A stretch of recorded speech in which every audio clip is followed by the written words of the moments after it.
ملک شام سے اور ایران سے کچھ لوگ آپ کی خدمت میں آئے تو وہاں سے کچھ کنیزیں بھی آئیں، ان کے بادشاہ پیغام لے کے۔ شاہ ایران کی کنیز کو ملکہ نے کہا کہ نا حضرت عمر کی زوجہ کو دیکھ کے آنا ذرا کس طرح کی۔ ہمارے ملک میں کیا کہتے ہیں؟ خاتون اول، جی خاتون، باقی سارے دونوں میں خاتون اول، ذرا خاتون اول کو دیکھ کے آنا۔ تو وہ جب آئی نا گھر میں ملنے تو کہا کہ مجھے میری ملکہ نے کہا تھا کہ عمر کی زوجہ سے، اہلیہ سے ملاقات کر کے آنا۔ تو حضرت عمر کی اہلیہ نے نا ایک جوڑا کپڑوں کا دے دیا ملکہ کے لیے اور ایک خوشبو کی شیشی دے دی۔ اب جب وہ تحفے وہاں گئے تو اس ملکہ نے نا کچھ سونے کا سامان بھیجا، کچھ زیورات بھیجے، کچھ تحائف بھیجے۔ جب حضرت عمر کے گھر آئے نا وہ خادم لے کے آیا، اس نے کہا جی آپ کی اہلیہ نے تحفے بھیجے تھے۔ تو جواب میں شاہ ایران کی بیوی نے، یہاں جس ملک کا وہ سفیر تھا، انہوں نے بھی یہ بھیجے۔ تو حضرت عمر فاروق نا وہ تحفے لے کے گھر گئے تو جا کے کہنے لگے اپنی اہلیہ سے، یہ تو کب سے تحفے تحائف بھیجنے لگ گئی ہے؟ یہ کب سے نظام شروع ہو گیا؟ تو کہ حضور تحفہ دینا لینا تو ٹھیک ہے، سنت ہے، محبت بڑھتی ہے، تو یہ کوئی قباحت نہیں، اور میں نے اپنی ذاتی استعمال کے لیے جو چیزیں رکھی تھی وہ میں نے دی ہیں۔ تو حضرت عمر فاروق رضی اللہ تعالیٰ عنہ فرمانے لگے ہم نے کسی ملک کے ساتھ اور اس کے بادشاہ کے ساتھ ذاتی تعلق نہیں بنانا، تعلق جو بھی بنے گا رسول اللہ کے دین کی برکت سے بنے گا، ذاتی رشتے نہیں ہم نے قائم کرنے۔ ذاتی آپ کے ملک کی جو ایئر لائن جس کا ہر سال خسارے کا ڈنڈورا پیٹا جاتا ہے نا، وہ ہمارے بادشاہ صاحب اور صدر صاحب اگر غیر ملکیوں کو گھوڑا کبھی بھیجنا ہو نا، گھوڑا، تو پورا ایک جہاز گھوڑا لے کے تحفے میں جاتا ہے، پورا جہاز غریب قوم کا یہ سرمایہ، اور قوم بڑی بادشاہ ہے، لائنوں میں لگ کے ووٹ دیتی ہے۔ دو کام ہمیشہ لائن میں لگ کے کرنے، ایک بل لائن میں لگ کے جمع کرانا ہے اور ایک ووٹ لائن میں لگ کے، تاکہ پھر پورے 5 سال لائن میں ہی لگے رہیں۔ مرضی سے آپ ووٹ دینا، پر جو بات درست ہے اس کو سنو۔ حضرت عمر فاروق رضی اللہ تعالیٰ عنہ نے اپنی اہلیہ سے پوچھا کتنے کا تھا وہ تیرا جوڑا اور خوشبو کی شیشی؟ انہوں نے کہا 3 دینار کی۔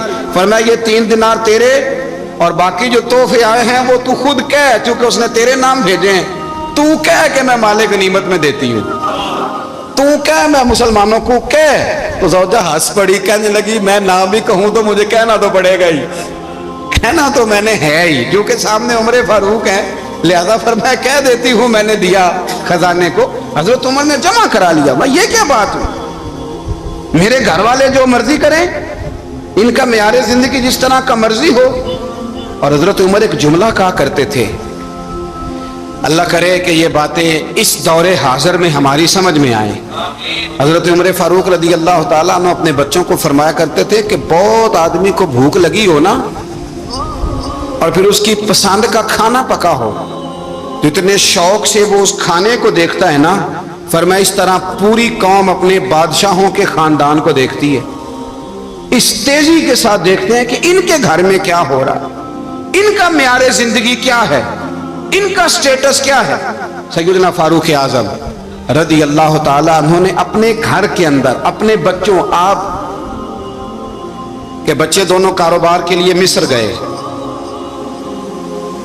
تو وہاں کے گورنر صاحب نے لوگوں سے، ایک بہت بڑا قافلہ گیا مدینے سے مصر تجارت کے لیے، جاتے ہیں نا آج بھی قافلے کئی ملکوں میں، تو یہ گئے تجارت کے لیے۔ تو حضرت عبداللہ ابن عمر، حضرت عبید اللہ ابن عمر، حضرت عمر کے دونوں بیٹے گئے۔ جناب عمر فاروق کے بچے جب وہاں پہنچے تو مصر کے گورنر نے نا لوگوں کو تعارف کرایا کہ یہ عمر فاروق کے بیٹے ہیں، یہ حضرت یہ چودھری کے بیٹے کو کون بتاتا ہے کہ تو چودھری کا بیٹا ہے؟ باہر والے بتاتے ہیں، گھر والے جی، اور سیٹھ صاحب کے بیٹے کو کون بتاتا ہے کہ تو سیٹھ صاحب کا بیٹا ہے؟ اور مالک کو کون بتاتا ہے کہ تو مالک کا بیٹا ہے اور یہ کرایہ دار ہے؟ یہ کون بتاتا ہے؟ یہ سوچ ہم دیتے ہیں بچوں کو، چودھری اور کمی کی سوچ، امیر اور غریب کی سوچ، مالک اور کرایہ دار کی سوچ، گھر کے مالک کی اور کام کرنے والے کی سوچ، یہ ہم دیتے ہیں۔ یاد رکھنا یہ ہم دیتے ہیں، یہ ہمارا مزاج ہے، یہ باہر سے نہیں آتی۔ تو کوئی شہزادہ ہے، تو سیٹھ ہے، تو نواب ہے، یہ سوچ باہر سے نہیں آتی، یہ اماں سوچ دیتی ہے، اماں، یہ ابا سوچ دیتا ہے، اور پھر جب تباہی اترتی ہے تو اس کے ذمہ دار بھی باہر والے نہیں ہوتے، گھر والے ہوتے ہیں، گھر والے. ہمارے بچوں کی طبیعتوں پر زیادہ نقش باہر والوں کا نہیں ہوتا، گھر والوں کا ہوتا ہے. یاد رکھیے گا حضرت عمر فاروق رضی اللہ، بچے ہیں، شہزادے ہیں، وہ کاروبار کرنے گئے اور وہاں لوگوں نے بتایا گورنر صاحب نے کہ یہ فاروق اعظم کے بچے امیر المومنین کے. لوگوں نے ان سے زیادہ مال خریدا، تجارت میں زیادہ نفع ہوا. ظاہر ہے کہ وہ آپ کے جو اللہ خیر کرے حکمران ہیں، ان کے کاروبار کتنے ملکوں میں ہیں، کس بنیاد پر ہیں؟ صرف اس بنیاد پر کہ وہ حکمران رہے، ان کے لیے آسان تھا بڑے لوگوں سے تعلقات بنانا. حضرت عمر فاروق رضی اللہ تعالیٰ عنہ کے بچے ڈھیروں مال کما کے جب واپس آئے نا، تو حضرت عمر سے آ کے بچوں نے بطور محبت کا ابا جی اللہ نے بڑا ہی فضل کیا ہے، بڑا مال کمایا الحمدللہ، یہ دیکھیں کتنا نوازا ہے. تو حضرت عمر کہنے لگے سارے قافلے نے اتنا ہی کمایا ہے، سارے قافلے نے اتنا ہی کمایا ہے؟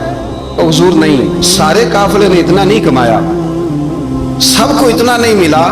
وہ تو وہاں گورنر صاحب نے لوگوں کو تعارف کرایا تھا کہ یہ عمر کے بچے ہیں، تو لوگوں نے پھر ہم سے بڑا ہی خریدا. تو حضرت عمر فرمانے لگے ٹھیک ہو گیا، میں بات سمجھ گیا، اس طرح کرو جو تمہاری اصل زر تھی نا، جو راز تھی، وہ رکھ لو اور باقی سارا مال مال خزانہ میں جمع کرا دو. اس لیے کہ یہ تم نے تجارت نہیں کی، یہ تم نے اپنے باپ کا نام بیچا ہے، یہ تم نے امیر المومنین کے بیٹے ہونے کا فائدہ اٹھایا ہے. فرمایا یہ تمہارا نہیں حق، یہ مسلمانوں کا ہے، اس لیے کہ یہ مال تم نے محنت سے نہیں کمایا، یہ باپ کی کرسی کا فائدہ اٹھایا ہے. اور فرمایا اگر تم نے مال جمع نہ کرایا تو میں مال بھی لے لوں گا زبردستی اور کوڑے بھی ماروں گا، ڈبل سزا دوں گا. مرضی سے جمع کراؤ گے تو کوڑوں سے بچ جاؤ گے. بڑے بیٹے نے تو جمع کرا دیا، تو چھوٹا تھوڑا پریشان ہوا.